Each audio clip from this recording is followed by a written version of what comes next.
Salut à tous l'équipe, j'espère que vous allez bien. Aujourd'hui, nouvelle vidéo, on va parler de Islam Makhachev et Oumar. On va parler des deux combattants de la team Khabib qui vont combattre. Le premier contre Arman Tsarukyan, le deuxième contre Merab, donc le champion des bantams actuels. Donc on a un champion actuel qui va combattre contre Arman dans l'équipe Khabib. Et on va dire le contenders numéro un contre le champion actuel en bantam. Comme d'hab, les gars, on like, on commente, on s'abonne. Dites-moi ce que vous en pensez. On va parler rapidement de ces combats avant de faire l'analyse et prono. Donc, c'est la grosse carte de janvier, pay-per-view. Les deux combats sont sur la même carte. Donc, on va pas se mentir, on a hâte. On a potentiellement une des meilleures cartes de l'année en plus. Parce que je vais rapidement, on va aller sur Tapology, on va regarder ensemble ces combats-là qui arrivent. Parce qu'on va pas se mentir, le prochain UFC Fight Night, on s'en fout un peu. Nous, ce qui nous intéresse, c'est vraiment la carte, le pay-per-view qui arrive en janvier là. C'est le 18 janvier si je ne m'abuse. Je vais vous faire un petit changement d'écran pour que vous puissiez voir la carte en même temps que moi. Voilà. Donc je vous montre rapidement. Ouais, Sweezy, ça vaut quoi? Alors, c'est le 18 janvier. Donc Arman Tsarukyan vs Makhachev 2, sachant qu'il y a déjà eu un premier combat où Islam Makhachev a gagné, donc on va avoir cette revanche. D'ailleurs, on a une grosse carte. On va regarder ensemble rapidement la carte. Tagir Ulan Bekov de la team Khabib qui combat contre Leighton Carpenter. Diego Ferra contre Grant Dawson. Ricky Turquoise, je connais pas ces deux-là. Bon, Peyton Talbot, pour ceux qui connaissent, c'est celui qui a tapé. Comment il s'appelle? Ah, j'ai oublié. Yanis Gemouri qui tombe contre Raoni Barcelos. Voilà, bon, on va voir ce que ça donne. Derrière, le combat du drogué que je l'appelle, Cédric Doumas qui va combattre Jack Riz pour ceux qui se rappellent. Donc qui avait gagné son dernier combat et qui avait perdu. Il y a beaucoup de gens qui disent oui, il est pas mal et tout. Moi je le trouve pas exceptionnel. Combat middleweight si je ne m'abuse. Je suis pas sûr à 100%. Mais bon, je vois pas ce mec aller loin. Bon, ça on passe. Johnny Walker, le retour de Johnny Walker contre Bogdan Gouskov, désolé, il ressemble à Anthony Smith, le mec c'est abusé. C'est abusé, on dirait pas le clone d'Anthony Smith, ou genre comment on dit, le mec plus jeune d'Anthony Smith. Désolé pour ceux qui sont sur TikTok, hein, je stream aussi sur Twitch, donc vous voyez pas l'écran. Salam Nabi, je t'ai pas demandé, mais t'as regardé le combat? Oui, t'as regardé Ouais, j'ai regardé le combat, pas en direct malheureusement, j'étais KO. Mais franchement, bonne perf. Moi, ce que j'ai aimé, toujours l'agressivité. Euh, Et je trouvais qu'en fait, il n'a pas été. Ouais, je 4 bip direct. Il n'a pas été, comment dire,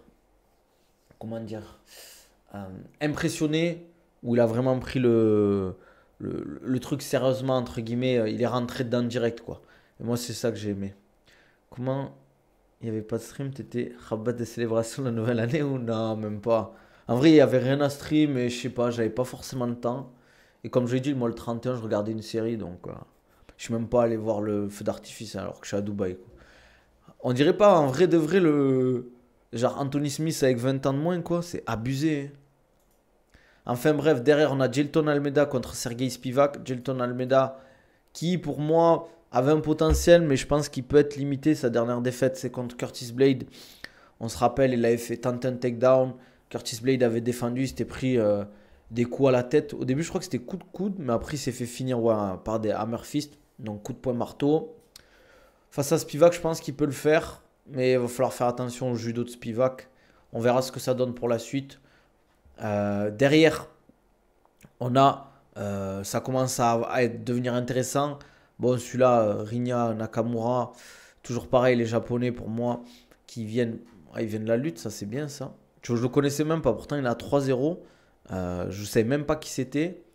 Donc peut-être je vais garder Bantam en plus, je vais garder peut-être hybride, sans blaze. Je vais garder un œil devant lui, parce que les Japonais en lutte, ils sont très très forts. Je veux voir ce que ça donne, s'il est vraiment si bon que ça. Face à Mouin Gafurov, lui, je connais, parce qu'il s'était fait, comment ça s'appelle? Je crois qu'il avait pris un KO de fou, mais je sais plus si c'était au One ou un truc comme ça. Non, non, je dis n'importe quoi, je confonds avec un autre gars. Je confonds avec un autre gars. Prono pour Islam, ça ira à la décision. Gros combat en termes de lutte, très très serré comme leur premier fight, mais Islam gagnera à la fin. Moi, je pense que globalement, Islam, il va beaucoup striker face à Arman Tsarukyan. Gouskov très fort, il vient du Gor MMA, l'usine à champion russe, d'où vient Charaboulet, etc. Il s'était fait éteindre par Ozdemir. Ok, ok. Contre Blé, il avait abusé, il pensait que c'était du grappling, je te jure. Tu peux être abonné à moi. Non, désolé Yacine. Désolé. Beynel Dariush contre Renato Moicano. Donc Renato Moicano qui s'entraîne en ce moment avec Dustin Poirier, le dernier adversaire de Benoît Saint-Denis, donc 35 ans, 12-5 à l'UFC, qui vient du Juggle Fight, organisation brésilienne reconnue. Franchement, il est sur une très bonne dynamique. Renato Moicano, Brad Riddle, Drew Dober, Jalin Turner. Derrière Benoît Saint-Denis, franchement, il fait du sale en ce moment. Hein. Il tombe contre Benel Darius, qui est pour moi un mur un peu un gatekeeper, j'ai l'impression. Sa dernière défaite, voilà, Arman Tsarukyan et Charles Oliveira, c'est contre des bourbiers qu'il a perdu. Mais sinon, voilà, il avait tapé Mateusz Gamrot, qui est pas n'importe qui. Bon, Tony Ferguson, on ne comptera pas, mais ça peut être un peu le, entre guillemets, peut-être pour Benel Darius, un peu le, soit le renouveau, entre guillemets, ou en mode je suis toujours là, soit en mode ça y est, moi, c'est fini pour moi le haut niveau à l'UFC, je vais truster entre le top 15 et le top 10, et voilà quoi. Mais je pense que ça peut être un combat très serré, à voir ce que ça va donner, parce que je pense que sur le grappling, les deux peuvent se neutraliser, mais je vois sur l'anglais, je vois Benel Darius beaucoup plus fort. D'ailleurs, on a un Kevin Holland contre Renier de Rieder. En Renier de Rieder, pour ceux qui connaissent, il avait une grosse hype au One Championship. Il a gagné son dernier combat à l'UFC, mais ça n'a pas été très, comment on dit. Moi, ça ne m'a pas rassuré, par exemple. J'ai regardé le Rising du Nouvel An, c'était très bien. Ouais, mais à ce qui paraît, c'était pas. Visuellement, c'était bizarre les caméras un peu. C'était un peu bizarre au niveau de la colorimétrie et tout. C'était un peu. Pour moi, c'est KO troisième round pour Islam. Je vois trop d'écart aujourd'hui. On verra, hein. Renato le facho, pas fan de lui, mais il va allumer le visage de Beynel. Ah bon, c'est un facho, Renato? Qu'est-ce qu'il a fait de.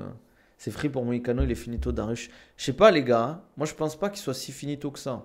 Vous en pensez quoi, vous, de Rainier de Reader? Il me fume son blaze. The Dutch Knight. Contre Kevin Holland, moi, Kevin Holland, c'est vraiment le genre de profil que je déteste. T'as l'impression qu'il s'en fout de tout.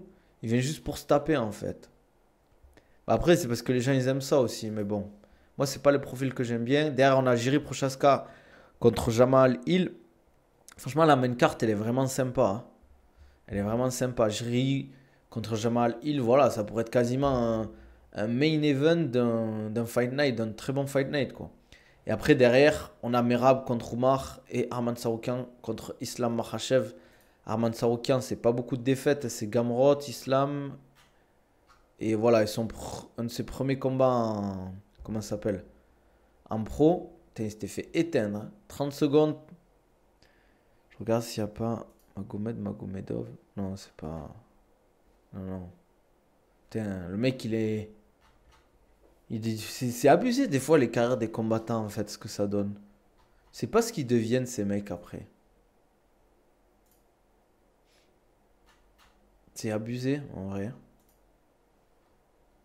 Des fois, tu regardes les carrières des mecs, tu te dis, mais qu'est-ce qu'ils sont devenus? La défaite contre Gamrot, elle est contestable, je trouve. Moi, je voyais, je sais pas vous, mais moi, je voyais, comment ça s'appelle? Arman gagner contre Gamrot. Hein. Après, c'est une perception qui peut être différente, quoi. D'ailleurs, Merab, on est à 18-4. Sa dernière défaite, c'était en MMA.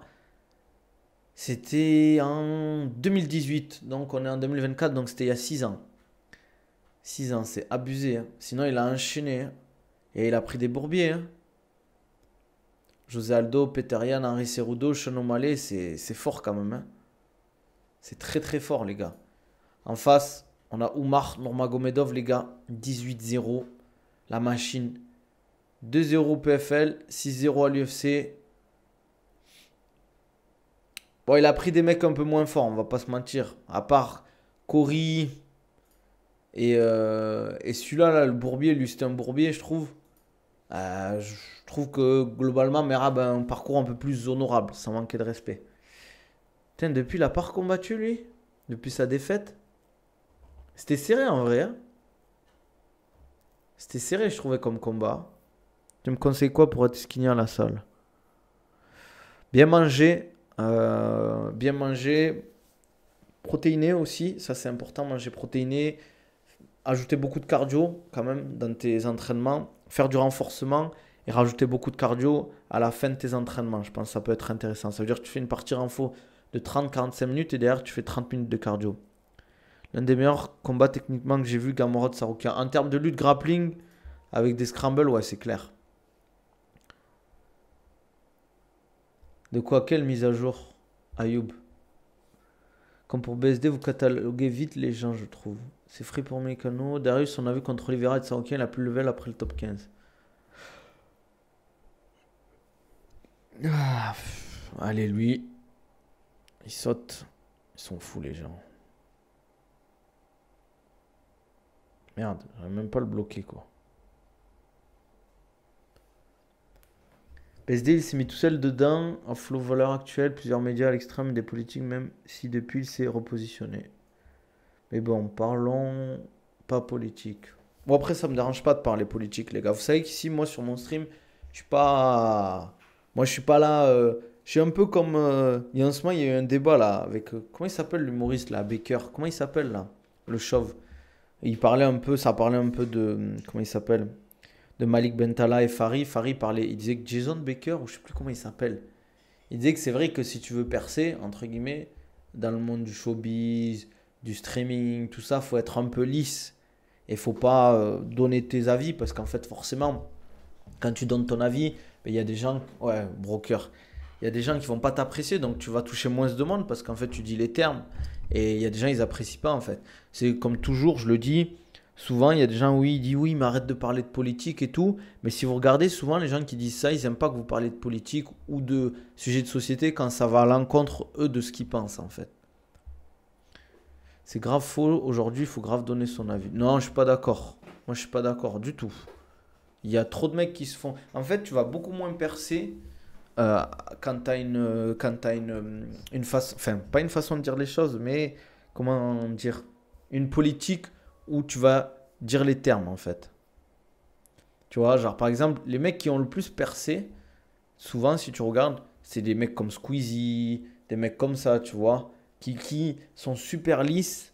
Je te parle dans le stream là, hein, mais même dans tout ce qui est humoriste, les gens qui ont dénoncé, ils sont vite fait rattraper. Regarde, le délire avec Malik Bentala et tout, il s'est fait rattraper, il s'est fait remonter. Maintenant, bah, il fera plus de passages sur les chaînes de Bolloré ou des films parce qu'il contrôle le game. Walaikum salam, ça va ou quoi? C'est ça aussi la réalité. Tous les gens qui ont percé aujourd'hui, c'est des gens qui ont des positions claires. Bah, donne des exemples, Squeezie. Le cousin, Nurmagomedov, je le trouve pistonné, ils lui ont mis le titre rapidement comparé à Islam. Ouais, mais après, tu voulais mettre qui à la place? T'aurais mis qui à la place de Oumar contre Merab? Surtout dans le sport, il y a encore la mentalité shut up, un player.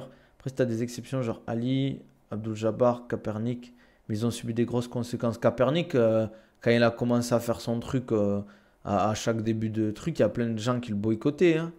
Ah, il s'est fait boycotter de fou, Kaepernick. MMA politique aujourd'hui, pas que, mais moi, vous savez, les gars, moi, j'ai pas de problème à parler de politique. On parle d'Islam vs Arman Saroukian et Merab contre Oumar Nurmagomedov. Moi, j'ai pas de problème à parler de ça. Moi, on va dire, je suis pas lisse. Moi, je vais vous dire un truc, il y a beaucoup de streamers, de gens qui font du contenu, ils disent pas vraiment ce qu'ils pensent. Et quand je parle avec eux, ils me disent oui, mais tu sais, si on commence à parler, les gens ils vont être énervés et tout. Euh, tu vois ce que je veux dire?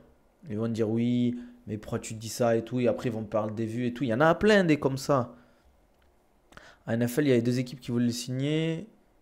La NFL, on dit aux équipes de couper les ponts et puis Jabbar a subi une tentative d'assassinat. Mais bien sûr, tu te fais boycotter quand tu dis les termes. Mais il y a même la situation, là, on le voit avec la situation en Palestine, des trucs comme ça, ou à Mayotte et tout. Dès que tu commences à parler, tu te fais tuer, ouais.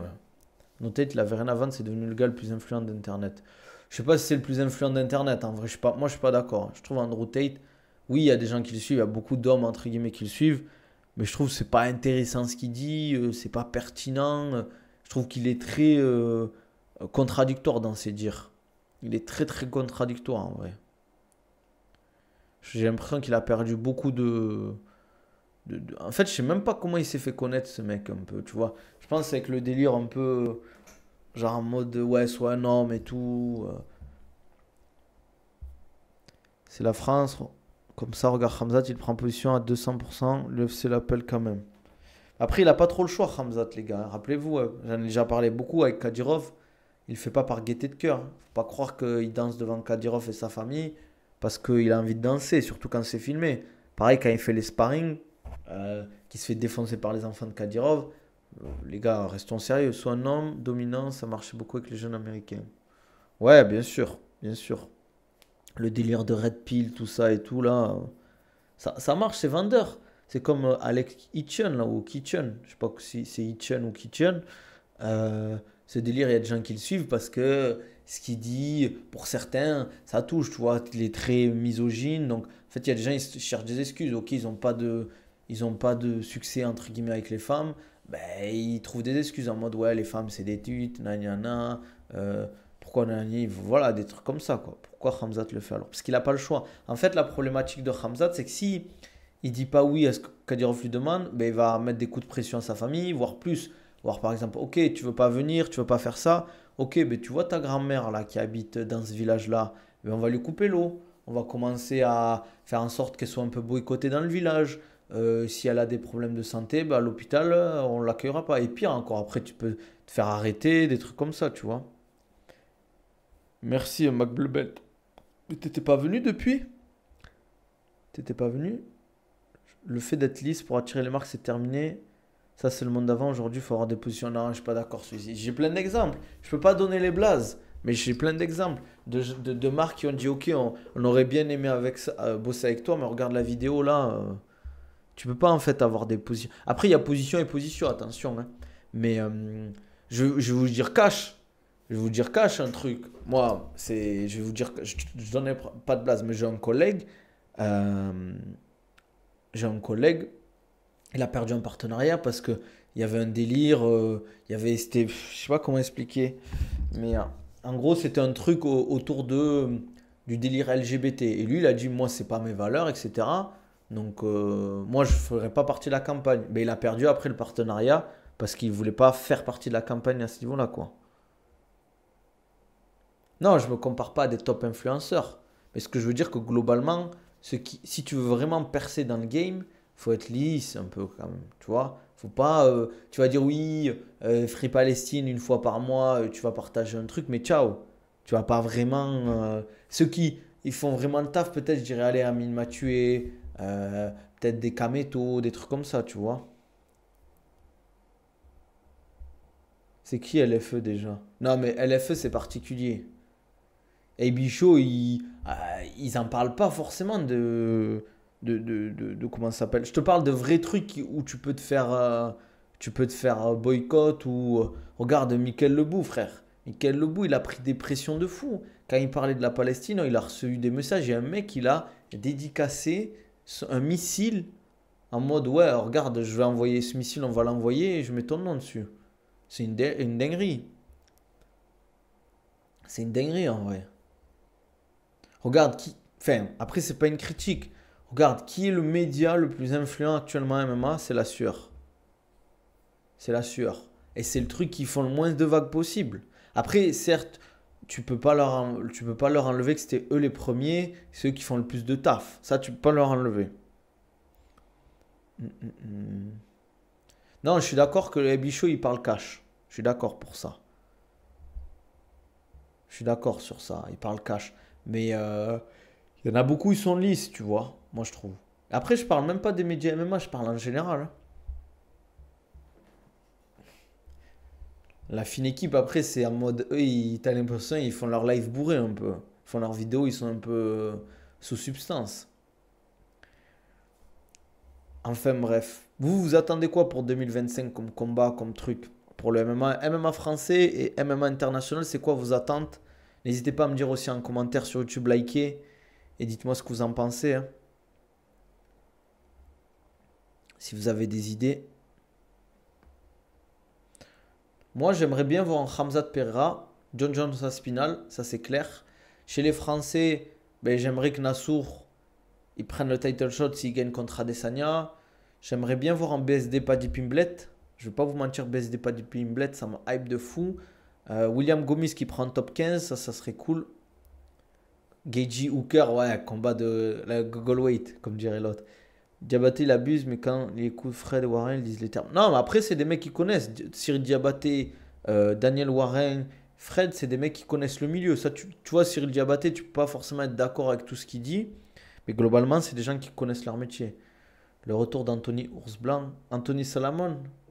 C'est où, à l'Octagone ou au KSW qu'il a signé? Je me rappelle plus.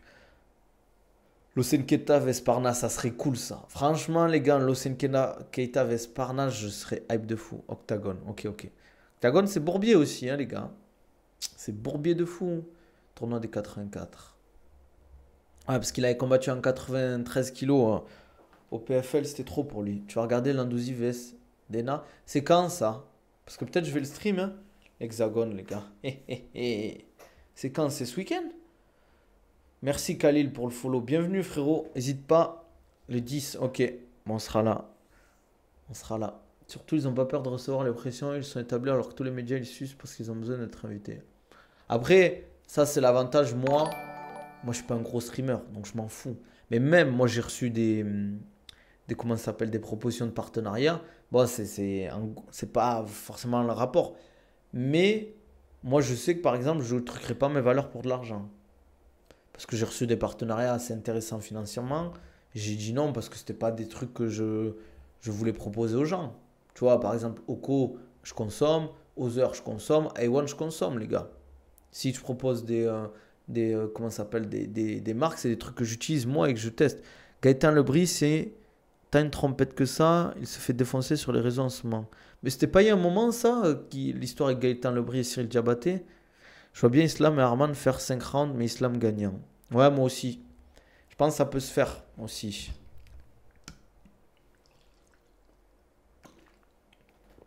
Gaëtan Lebris c'était embrouillé avec comment il s'appelle, avec Pugila aussi. Ah, mais je vais faire une vidéo sur ça, MZKR, sur les straps, sur le nez. Ça va être sanglant, les gars. Ça va être sanglant, les gars. Je vais dire. Je vais tester. J'ai déjà testé 2 nuits. J'ai déjà testé 2 nuits pour la nuit pour voir ce que ça fait.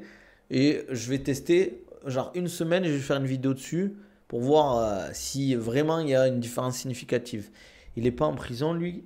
Qui Gaëtan Lebris, j'en ai aucune idée, les gars. Islam Prime est plus fort que Khabib Prime pour toi. Je pense que s'il y avait un combat Khabib contre Islam, Khabib gagne pour moi. C'est pas les coureurs qui font ça. Respiration nasale ou mettre le truc sur le nez? Après, je vais pas vous mentir, hein. En général, dès qu'il y a une mode pour un truc, c'est de la merde. Il y a eu la mode Whoop, là, où tous les athlètes, bizarrement, ils se font sponsoriser par Whoop. Il y a eu les pistolets de massage. Voilà, tous les bails comme ça. Il y a eu Herbalife et tout. C'est de la merde, ce truc. Je suis sûr que c'est de la merde, les gars. Je suis sûr que c'est du pipeau, les straps pour le nez. Après, chacun fait ce qu'il veut. Mais moi, je vais pas faire la promo d'un truc. Je sais que c'est de la merde. C'est... Voilà, quoi. Il y a aussi... Ah oui, Flytex aussi, frère. Ça aussi. Ça, c'est pour maintenir du genou. Tu fais le sport de combat. C'est pas... En fait, il faut se dire, tout ce qui est genouillère comme ça, c'est des rustines. Ça va pas vous soigner. Ça va au contraire fragiliser l'articulation parce que c'est comme un peu les trucs qui vous vendent là pour rehausser la posture. En fait, vos muscles ils se fragilisent parce qu'il y a déjà, c'est comme si en fait tu empêches ton muscle de se renforcer parce qu'il est déjà ton corps, il n'a pas besoin d'utiliser ses muscles posturaux parce qu'il y a déjà quelque chose à la place qu'il fait. Le corps il est naturellement feignant. Si tu lui mets entre guillemets un plastron pour se redresser ou des genouillères pour que ce soit plus stable, les muscles, le corps il va se dire mais attends j'ai pas besoin de me muscler. Donc au final il va devenir plus faible. Et le jour où tu vas soit enlever ta genouillère, soit vraiment te blesser parce que ton articulation, tes ligaments, tes tendons, ils sont trop fragiles, tes muscles sont trop fragiles parce que tu t'es dit ok je mets ça tout le temps, c'est pas la bonne idée. Tu peux mettre ça à la limite quelques jours, peut-être une semaine, le temps que ça aille mieux et que tu as peur un peu pour te rassurer. Mais pour moi la meilleure des choses quand tu t'es blessé, c'est de se renforcer, donc d'aller voir un bon kiné du sport, de faire du renforcement autour de l'articulation qui est faible, d'y aller progressivement. Tu fais de la boxe, tu as un peu mal au genou, ok, mais tu vois avec ton coach, tu dis ok coach, ben, il y a certains mouvements qui me font mal, ok aujourd'hui je vais essayer de bosser que ça, et il n'y a pas de souci, tu t'adaptes. Tu t'adaptes. Ouais, voilà, comme Jasdine. C'est un outil pour maintenir l'activité. En fait, voilà, il faut le voir comme un outil qui peut t'aider pour une période assez courte. Les bracelets pour faciliter ton équilibre, c'est quoi ça? Imagine le monde d'aujourd'hui, les gens ils pensent qu'il faut acheter des trucs pour progresser au lieu de faire le taf, des assistés de surtout. Ben, en fait, pour revenir là-dessus, mais c'est parce que là c'est un bon débat qui est intéressant, c'est le principe de la fainéantise. Tu crées un besoin. Uber Eats, le besoin c'est manger, t'as pas envie de sortir, tu te fais livrer chez toi parce que tu as la flemme de sortir et d'y aller directement. Netflix, c'est quoi? Besoin de regarder facilement, avoir accès à facilement beaucoup de films et de séries. Au lieu de chercher à droite à gauche, de télécharger, tu payes un abonnement. C'est le même principe. C'est pour ça que ça marche en fait, ce genre de truc. C'est simple et méchant. Tu crées un besoin et derrière ça fonctionne quoi. C'est la problématique. C'est la grosse problématique de nos jours. Les gens ils veulent tout de suite. C'est comme, la chirurgie esthétique. Regarde, une femme, elle se dit prendre un coach sportif, un nutritionniste pendant 6 mois. Allez, un an. Ça va pas lui... Je pense pas que ça va lui coûter le prix d'une opération des fesses, une liposuction, je sais pas quoi. Mais vu qu'elle se dit l'opération, la chirurgie esthétique, c'est beaucoup plus rapide et pourtant c'est plus cher, je vais prendre ce truc-là et ça demande moins d'efforts. Fainéantise, donc tu joues sur l'aspect fainéantise, le moins d'efforts possible, et l'aspect rapidité. Les gens, ils vont vouloir, si par exemple chez les hommes, tu pouvais faire une opération qui ne se voyait pas pour avoir un corps de fou, il y en a plein qui le feraient. C'est pour ça en fait, c'est pour ça. Et en plus, les gens, souvent, ils oublient que le sport, ok, il y a un aspect esthétique, confiance en soi, bien-être, mais c'est surtout un objectif de santé. Moi, je le dis souvent. En fait, si tu fais aussi du sport, c'est pour toi et ta santé. Pour que plus tard, quand tu es des enfants, ils soient en bonne santé. Parce que quand toi, tu es en bonne santé, tes enfants, il y a plus de chances qu'ils soient en bonne santé. Tu vas pouvoir jouer avec tes enfants, tu vas pouvoir passer une vie beaucoup plus agréable. Tu réduis ton risque de maladie, tu dors mieux, potentiellement tu vas moins manger et c'est une belle dynamique. Et je le dis souvent, quand tu bosses, que tu as une vie assez prenante, faire du sport, ça va t'aider, entre guillemets, à créer, entre guillemets, par exemple, tu es auto-entrepreneur, tu as un business, mais si tu fais pas de sport, tu vas pas te sentir bien. Donc potentiellement, tu vas produire, tu vas être un crack, mais si tu fais du sport, tu vas te sentir beaucoup mieux et surtout, tu vas en fait, le sport crée comment dire, une mentale un peu en mode oui, il faut que je sois discipliné. Si tu es discipliné dans le sport, tu vas être discipliné, tu as de fortes chances d'être discipliné dans ton travail. Exactement, ça crée une discipline. Et pareil pour les enfants en fait, s'ils voient leurs parents faire du sport, manger bien, prendre soin de leur santé physique et mentale, il y a de très fortes chances qu'ils font de même. Moi, je coachais des gens à la salle à l'époque, ils venaient avec leurs enfants, mais quand on faisait des squats, on faisait des pompes, du gainage, ben les enfants, ils venaient à côté, ils se mettaient, ils faisaient la même chose. Parce qu'un enfant, qu'est-ce qu'il voit? C'est un miroir, en fait. Ils voient leurs parents faire des choses, ils font la même chose. Et surtout, tu es légitime. Comment tu vas dire à tes enfants, essaie de bien manger, tiens-toi bien, et sois poli avec les gens, si toi, tu l'es pas? Ils vont se dire, mais attends, lui, il me dit de faire ça, mais alors qu'il n'est pas du tout. Arman va l'arracher. Ah ouais, Arman Yeno, il est arrivé, il a tout truqué. Je pense que ça va être un combat difficile pour Arman, les gars. Parce qu'il y a un déficit, je trouve. Arman a un très très bon fight global, mais je trouve que derrière, il y a la team Khabib, il y a les sparring partners, il y a les moyens, il y a l'expérience. Après, on ne sait pas quoi. Et je trouve en termes de taille et de physique, Islam, c'est assez impressionnant quand même. Comme le mec qui achète des brûleurs de graisse en coupe fin pour 50-100 euros au lieu de prendre Rise 2.0. Voilà! Voilà! Nabil, t'as le dopage pour ça. SO. C'est vrai. T'as le dopage. C'est pour ça qu'il y a des gens qui se dopent aussi. C'est vrai ça. C'est bien dit, Freshman. Pourquoi les gens ils se dopent? Parce que ils veulent aller vite. Ils veulent un physique impressionnant. Et ils se disent pas qu'en fait, en faisant vraiment les efforts, tu peux avoir un très très bon corps naturellement si tu fais les choses bien. Si tu as un bon programme d'entraînement, que tu as les bonnes techniques d'intensification, que tu sais bien t'entraîner et que tu es patient, tu peux avoir un beau corps. Exemple, Archie Manning, ancien légende du foot US, universitaire voulait pas que ses fils fassent de ce sport et au final, les 3 fils sont devenus pros là-dedans car ils étaient fascinés par leur père sur le terrain. Et c'est normal. T'imagines, tu vois ton père jouer à un niveau exceptionnel, tu baignes là-dedans dans la performance, tu as beaucoup plus de chances de réussir. Oliveira est le seul qui peut savoir qui va gagner ce combat. Ah, quand même, il a été à 2 doigts de se faire finir par Oliveira, Arman. Qu'est-ce que tu trouves le plus impressionnant dans le physique d'Islam? Euh, Son dos, je pense. Son dos, je me souviens de la phase où il prend Oliveira, qu'il prend bras-tête. C'était ouf, quoi. Les veines sur le dos, en fait. Quand tu as des veines sur le dos, c'est que c'est propre, quoi. Et à ce qui paraît, ouais, il est très très fort. À ce qui paraît, il a une force de middleweight, le mec. Rien qu'avec 3 séances par semaine, une diète carrée, ben j'ai un corps sans souffrir pour. J'ai un beau corps sans souffrir pour autant. Ben ouais, si tu manges bien, que tu dors bien, que tu n'as pas une hygiène de vie dégueulasse, t'as pas besoin de te tuer non plus à la salle. Tsaroukian, c'est un très très bon combattant, il est intestable sur 3 rounds, mais il n'est pas encore au niveau du mec qui peut être champion. Makhachev, pareil, au Geji, c'est au-dessus. Après, il a fait le taf face à Oliveira, il a fait le taf quand même face à des très bons combattants, comme Benil Darius, il a fini super vite, quoi. Les chiens ne font pas des chats, regardez les parents de Léon Marchand. Exactement. Cut les fast-food, c'est dur. Mais je dis pas qu'il faut cut les fast-food, les gars. Je dis qu'il faut réduire déjà. Si tu manges 3 fois par semaine des fast-food, c'est sûr que tu limites comment ça s'appelle, tes progrès, tes résultats. Et après, au bout d'un moment, les gars, il n'y a pas de secret, hein. Vous voulez avoir un corps d'athlète, il faut s'entraîner et manger comme un athlète. Voilà, c'est tout. C'est tout.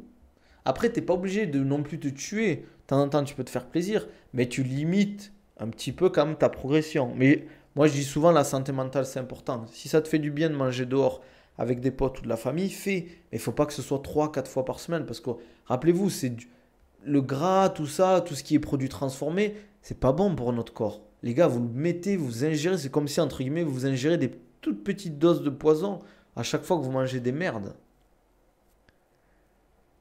Oliveira a plus le niveau d'être champion pour moi, il est au-dessus de Saroukian. C'est son premier 5 rounds à Saroukian. Non, il avait fait un 5 rounds face à Gamrot aussi. Les gars, j'en refais toute la semaine. Tu manges bien, à la fin de la semaine, tu prends un snack sans abuser. Ouais, voilà, sans abuser au niveau des quantités, exactement. Alice Kirov tombe le KO par hypercute. C'est quoi le rapport, hein, El Armagnano? T'as raison, ça fait plaisir des coachs qui sont pas en mode tout rien. Oui, il faut trouver le juste milieu. Il faut trouver le juste milieu. Il faut allier le plaisir et derrière faire des efforts. Bien évidemment, tu vas pas te tuer à manger. Déjà, il faut avoir une bonne relation avec la nourriture. Ça, c'est important, c'est la base. Et après, de temps en temps, tu vas manger ta pizza avec ton petit soda et il n'y a pas de souci. Mais tu vas pas te tuer à manger poulet, riz, des légumes, des trucs comme ça. Il y en a, ils y arrivent. Mais voilà quoi. Salut Yasuke Tensei, ça vaut quoi? Bon après les gars, on va pas tarder non plus, hein. Je sais qu'il commence à avoir du monde là, mais Hypercute c'est dévastateur. Ouais mais c'est dur à placer un Hypercute les gars, vous vous rendez pas compte, hein. C'est très très dur de placer un Hypercute en combat. Vous vous rendez pas compte à quel point ça demande le timing, le placement. Après ça dépend, en plus un Hypercute bras arrière, il faut bien le placer et tout. Je trouve que c'est bien les Hypercutes contre les lutteurs quoi. Arman a un corps plus explosif que Makhachev. Bah, il est plus petit déjà, donc c'est normal qu'il soit plus explosif. Déjà, cuisinez vos repas et arrêtez de commander de manger dehors tous les jours. Exactement, vous allez faire des économies. Ça, c'est clair et net. Mangez dehors, perdez de l'argent, mangez pas forcément bien. Commandez, faites-vous des belles courses, ok, au drive. Déjà, faites des drives si vous pouvez. Ça vous évitera de passer par les. Parce que quand vous rentrez dans les centres commerciaux, les gars, ce qu'ils font, c'est qu'ils mettent la bouffe à la fin. Parce qu'ils savent que 80% des gens, quand ils vont dans un centre commercial, c'est pour faire leurs courses. Ce qu'ils font, c'est qu'ils vous mettent tous les produits sucrés, bons entre guillemets, les chips, tout ça, les trucs à acheter, les sucreries, les gâteaux, avant. Et vous avez la bouffe tout au fond. Vous n'avez pas remarqué? Et voilà. Et après, vous faites avoir. Vous me dites, ah, vous avez faim. Ah, bon, allez, je vais prendre un petit gâteau, là, un petit truc. C'est rien, c'est juste un gâteau. Et au final, tu sous-entends que les grands ne sont pas explosifs. Ben, plus t'es grand, moins tu as de chances d'être explosif. Regardez, tu mets un Aspinal face à un Mighty Mouse, il sera beaucoup plus explosif, naturellement. J'en place presque jamais des uppercuts. C'est trop dur, les gars. C'est trop dur à placer un uppercut. C'est pour ça qu'on en voit si peu. C'est pas parce que déjà la distance, c'est pas une distance de boxe à MMA. Même niveau qualité, ouais, je suis d'accord. Bon les gars, on va s'arrêter là parce que je vais devoir y aller. Je sais que c'était un stream court aujourd'hui. Demain, il sera plus long. Vous inquiétez pas. Demain, on est vendredi. Ouais, il sera plus long. Euh, Désolé, en tout cas, comme d'hab, si vous voulez un programme, un suivi personnalisé, n'hésitez pas à me contacter en DM. Préparation physique, perte de poids, prise de masse, retour de blessure, remise en forme, ça vous coûte rien. Vous m'envoyez un DM sur Twitter, Insta, TikTok et on en discute. C'est gratuit en plus. Ça vous coûte rien d'y aller, de discuter avec moi. Prenez soin de vous les gars. N'oubliez pas, code promo COROP, votre gourde filtrante les gars. Vous avez sur Other Nutrition Nabil 10. Sur i1 Sport, vous avez Nabil 15. N'hésitez pas à aller checker les sites. N'hésitez pas à vous sub. Sur YouTube, on like, on commente, on s'abonne. Pareil sur TikTok. Prenez soin de vous. On se dit à demain, les gars. Passez, on va dire, un bon jeudi. Et on se dit à la prochaine.